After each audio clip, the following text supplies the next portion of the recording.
Hello students, তোমাদের সবাইকে আমাদের চ্যানেলে ওয়েলকাম জানাই। দেখো, আজ আমরা ক্লাস 8-এ জিওগ্রাফির তোমাদের ফার্স্ট যে চ্যাপ্টারটি রয়েছে পৃথিবীর অন্দরমহল, এই চ্যাপ্টারের সমস্ত ইম্পর্টেন্ট 2 মার্কসের কোশ্চেনের আনসারগুলি আজ আমরা দেখে নেব। প্রিভিয়াস ক্লাসে আমরা এই চ্যাপ্টার থেকে সমস্ত 1 মার্কসের কোশ্চেনগুলি দেখে নিয়েছিলাম।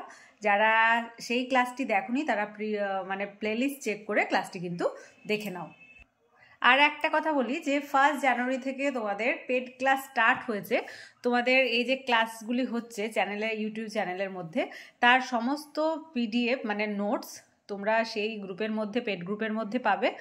আর আমার হিস্ট্রি, জিওগ্রাফি, স্যারের ম্যাথ আর সায়েন্স যে তোমাদের বইটা রয়েছে সেই সায়েন্স বুকের। আর এটা মেনলি 8, 9, 10-এর ওপরই করা হয়েছে। খুব তাড়াতাড়ি আমরা ক্লাস 7-এরও পেড ক্লাস স্টার্ট করে দেব। সেই পেড ক্লাসের মধ্যে শুধুমাত্র হিস্ট্রি, জিওগ্রাফি নয়, তার সাথে সাথে ম্যাথ তো থাকবেই, সায়েন্সের ক্লাসও থাকবে। এছাড়াও তোমাদের যে রায়মার্টিন প্রশ্নবিচিত্রার যে সলভিং ক্লাস স্টার্ট হবে কিছুদিনের মধ্যেই, সেই ক্লাসের সমস্ত পিডিএফ আনসারের পিডিএফগুলো সেই পেড গ্রুপের মধ্যে দেয়া হবে। আর প্রত্যেকটা সামেটিভের আগেই তোমাদের কিন্তু সাজেশনও প্রোভাইড করা হবে। যদি কেউ ইন্টারেস্টেড থাকো তাহলে আমি স্ক্রিনের মধ্যে কন্ট্যাক্ট নাম্বার দিয়ে দিচ্ছি স্যারের, তোমরা স্যারের সাথে কন্ট্যাক্ট করে নেবে। ওকে, তাহলে চলো দেরি না করে আজকে ক্লাসটি স্টার্ট করি। দেখো, পৃথিবীর অন্দরমহল থেকে 2 মার্কসের ফার্স্ট ইম্পর্টেন্ট যেটা কোশ্চেন সেটা হচ্ছে ম্যাগমা কি। ভূগর্ভের পদার্থ প্রচণ্ড চাপ ও তাপে গ্যাস ও বাষ্প মিশ্রিত হয়ে উত্তপ্ত গলিত অবস্থায় থাকলে তাকে ম্যাগমা বলে। আমরা ছোটবেলা থেকে ম্যাগমা জিনিসটা জানি, ম্যাগমা, লাভা, এইসব ওয়ার্ডটাতে আমরা বিশেষ পরিচিত রয়েছি, তাই না? তাই ম্যাগমাটা আশা করি তোমাদের বুঝতে কোনো অসুবিধা হবে না। তবুও আমি একবার ডায়াগ্রামের মাধ্যমে বিষয়টি বুঝিয়ে দিচ্ছি। এই যে দেখতে পাচ্ছ, ম্যাগমা গলিত অবস্থায় রয়েছে, এটা হচ্ছে পুরোটাই ম্যাগমা। যে ভূগর্ভের প্রচণ্ড চাপ ও তাপে গ্যাস ও বাষ্প মিশ্রিত হয়ে গলিত অবস্থায় থাকলে একে ম্যাগমা বলা হচ্ছে। লাভা কি, তার একটা কথা মাথায় রাখবে যে ম্যাগমা যেখানে সঞ্চিত থাকছে, পুরোটাই ম্যাগমাটা যেখানে থাকছে সেটা হচ্ছে ম্যাগমা চেম্বার। নেক্সট কোশ্চেনে আসি, লাভা কি। ভূগর্ভের গলিত উত্তপ্ত অর্ধতরল, এটা যেমন বলছে গ্যাস ও বাষ্প মিশ্রিত হয়ে উত্তপ্ত গলিত অবস্থায় থাকছে। ওকে, উত্তপ্ত গলিত অবস্থায় থাকছে।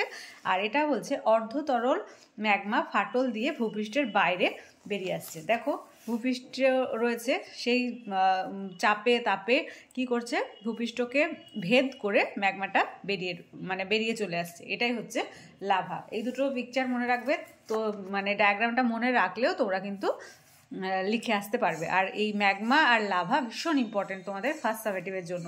থার্ড সামেটিভ যখন তোমরা ফাইনাল এক্সাম দেবে তখনও কিন্তু ইম্পর্টেন্ট হবে। আর সেকেন্ড চ্যাপ্টার সেকেন্ড সামেটিভে তোমাদের ম্যাগমা আর লাভা থাকবে না, কিন্তু ফার্স্ট সামেটিভ আর থার্ড ফাইনাল সামেটিভে, ফাইনাল এক্সাম যখন হবে, এই ম্যাগমা লাভা কিন্তু ভীষণ ইম্পর্টেন্ট। আর ম্যাগমা লাভার পার্থক্যও কিন্তু খুব ভালোভাবে দেখে রাখবে।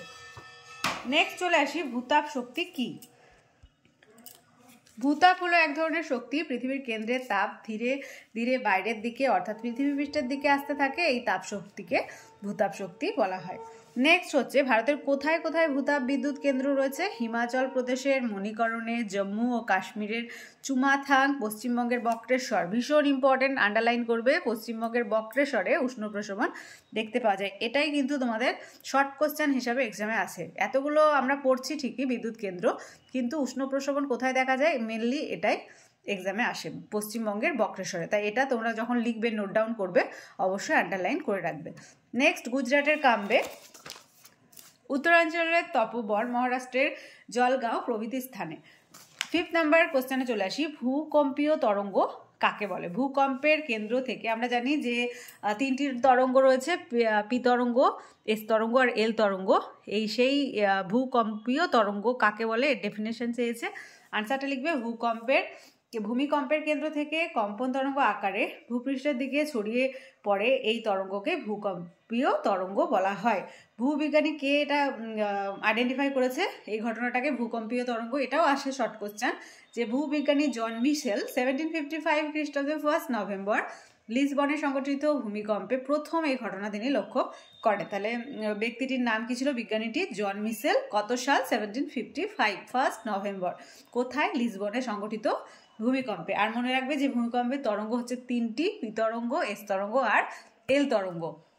নেক্সট ইম্পর্টেন্ট কোশ্চেন, অ্যাস্থনোস্ফিয়ার কি? ভীষণ ভীষণ ভীষণ ইম্পর্টেন্ট ফার্স্ট সামেটিভে, এটা তোমরা এক্সামের কোশ্চেন পেপারে তোমরা দেখতেই পাবে। অ্যাস্থনোস্ফিয়ার কি, এটা থার্ড টার্মের জন্য ভীষণ ইম্পর্টেন্ট। তোমরা যেটা ইম্পর্টেন্ট বলছি সেটা ডাবল স্টার দিয়ে রাখবে। অ্যাস্থনোস্ফিয়ার কথাটি এসেছে গ্রিক অ্যাস্থেনে মানে দুর্বল, আর স্ফিয়ার মানে মণ্ডল শব্দ দুটি থেকে, যার অর্থ দুর্বল মণ্ডল।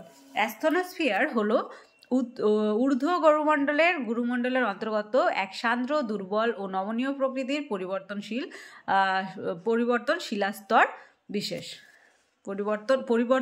স্তর বিশেষ। নেক্সট, ঘনত্ব কি? একটি নির্দিষ্ট একক আয়তনের পদার্থের কতটা ভর বা ওজন আছে, মানে একটা নির্দিষ্ট আয়তনের পদার্থের কতটা ওজন বা ভর আছে তার পরিমাপকে পদার্থের ঘনত্ব বলে। অর্থাৎ প্রতি ফাঁসেসি জায়গায় পদার্থের ভর বা ওজন কতটা, সেটাই পদার্থের ঘনত্ব। এর আনসারটা তোমরা টেক্সট থেকেও করতে পারো। ঘনত্ব বা ডেনসিটি, একক আয়তনের পদার্থের কতটুকু ভর আছে তার পরিমাপকে পদার্থের ঘনত্ব বলে। কেউ যদি ভাবো ওটা একটু টাফ লাগছে, সেক্ষেত্রে তোমরা এই আনসারটা মানে এই ডেফিনেশনটা দিতে পারো। ওকে, নেক্সট লিখবে, যখন কোনো পদার্থের অণু এবং পরমাণুগুলি বিক্ষিপ্ত হয় সেই পদার্থের ঘনত্ব কম হয়। যেমন একটি কাঠের টুকরো, আবার কোনো পদার্থের অণু ও পরমাণুগুলি সংঘবদ্ধ অবস্থায় থাকলে তার ঘনত্ব বেশি। Moving to the next question, বিযুক্তি রেখা কাকে বলে? ভীষণ ভীষণ ভীষণ ইম্পর্টেন্ট। আমরা আগের ক্লাসটায় আমরা সব বিযুক্তি রেখাকে একসঙ্গে লিখেছিলাম যাতে করে তোমাদের এক্সামে কোনো রকম মানে এক্সামে তোমরা যাতে করে কনফিউজড না হও। ওকে, ওই জন্য ফার্স্ট তোমরা নোটসের আকারে সুন্দরভাবে আমি কিন্তু প্রত্যেকটা বিযুক্তি রেখা লিখে দিয়েছিলাম। লিখবে, ডেফিনেশন লিখবে, ভূপৃষ্ঠ থেকে কেন্দ্র পর্যন্ত যেখানে যেখানে ভূমিকম্পের তরঙ্গের গতিবেগ পরিবর্তিত হয় সেই স্থানে বা সেই স্থানকে ভূতত্ত্ববিদরা বিযুক্তি রেখা বলেছেন। এটাও কিন্তু ভীষণ ইম্পর্টেন্ট। নেক্সট ইম্পর্টেন্ট যেটা, ক্রোফের সীমা কাকে বলে? গুরুমণ্ডলের 30 ডিগ্রি থেকে 700 কিলোমিটার পর্যন্ত অংশে ক্রোমিয়াম, লোহা, সিলিকন ও ম্যাগনেসিয়ামের প্রাধান্য দেখা যায় বলে একে ক্রোফের সীমা বলা হয়।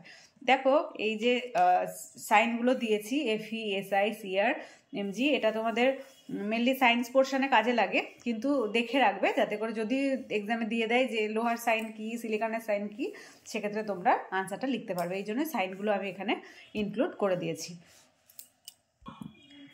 লাস্ট কোশ্চেন, শিলামণ্ডল কাকে বলে? গ্রিক শব্দ লিথস অর্থাৎ শিলা ও স্ফিয়ার অর্থ মণ্ডল। গুরুমণ্ডলের ঊর্ধ্বে অবস্থিত মহাদেশীয় ও মহাসাগরীয়, আমরা শিয়াল আর সীমার কথাটা জেনেছি, মহাসাগরীয় আর মহাদেশীয়, আর ব্যাসেল্ট আর গ্রানাইট শিলা দিয়ে যেটা তৈরি শিয়াল সীমা। মহাদেশীয় মহাসাগরীয় ভূত্বকের সমষ্টিকে শিলামণ্ডল বা অশ্বমণ্ডল বলা হয়। এক্সামে এসে থাকে যে শিলামণ্ডল কাকে বলে এটাও দেয়, আবার অশ্বমণ্ডল একটু যদি ঘুরিয়ে দেয় কোশ্চেনটা, তো অশ্বমণ্ডল কাকে দেয়, সেক্ষেত্রে আনসারটা কিন্তু তোমরা এটাই লিখবে। ওকে, তাহলে আজকে আমরা ফার্স্ট চ্যাপ্টার থেকে 2 মার্কসের সমস্ত কোশ্চেনের আনসারগুলি দেখে নিলাম। আজকে ক্লাসটি যদি ভালো লেগে থাকে অবশ্যই একটা লাইক দেবে, আর ভিডিওটি কী করবে, বন্ধুদের সঙ্গে অনেক অনেক অনেক বেশি করে শেয়ার করবে। আর যারা ক্লাসে প্রথমবার এসেছো তারা অবশ্যই চ্যানেলটি সাবস্ক্রাইব করে নিও এবং পাশে থাকা বেল আইকন প্রেস করে রাখবে যাতে করে আগামী দিনের সমস্ত ভিডিও সবার আগে তোমাদের কাছে পৌঁছে যায়। আগেই বললাম তো, আমাদের 1 জানুয়ারি থেকে পেড ক্লাস স্টার্ট করে দিয়েছি, অনেকেই অ্যাডমিশন নিয়েছো। সেখানে আমরা হিস্ট্রি, জিওগ্রাফি আর স্যারের ম্যাথ এবং সায়েন্সের সমস্ত হ্যান্ড রিটেন নোট সেখানে আমরা প্রোভাইড করছি। তার সাথে সাথে তোমাদের যা কিছু কোয়ারিজ আছে সবের আনসারই আমরা কিন্তু সেখানে দিচ্ছি। আর তার সাথে রায়মার্টিন প্রশ্নবিচিত্রার যখন সলভিং ক্লাস স্টার্ট হবে তার সমস্ত PDF সেই গ্রুপের মধ্যেই তোমরা কিন্তু আনসারের যে PDFগুলো হবে সেই গ্রুপের মধ্যেই সেখানে পেয়ে যাবে। আর প্রত্যেকটা সাবজেক্ট, প্রত্যেকটা সামেটিভের যে সাজেশান সেই পেড গ্রুপের মধ্যে আমরা কিন্তু প্রোভাইড করব। এটা মেনলি 8, 9, 10 আমরা এই 3টে ক্লাসের ওপরেই ফার্স্ট স্টার্ট করেছি। কিছুদিনের মধ্যেই ক্লাস 7টাও আমরা স্টার্ট করে দেবো। যদি কেউ ইন্টারেস্টেড থাকো স্যারের সঙ্গে কন্ট্যাক্ট করে নেবে, আমি স্ক্রিনে কন্ট্যাক্ট নাম্বার দিয়ে দেবো, স্যারের সাথে তোমরা কিন্তু যোগাযোগ করে নেবে। ওকে, তাহলে আজ এই পর্যন্তই। তোমরা সবাই খুব ভালো থেকো। Thank you.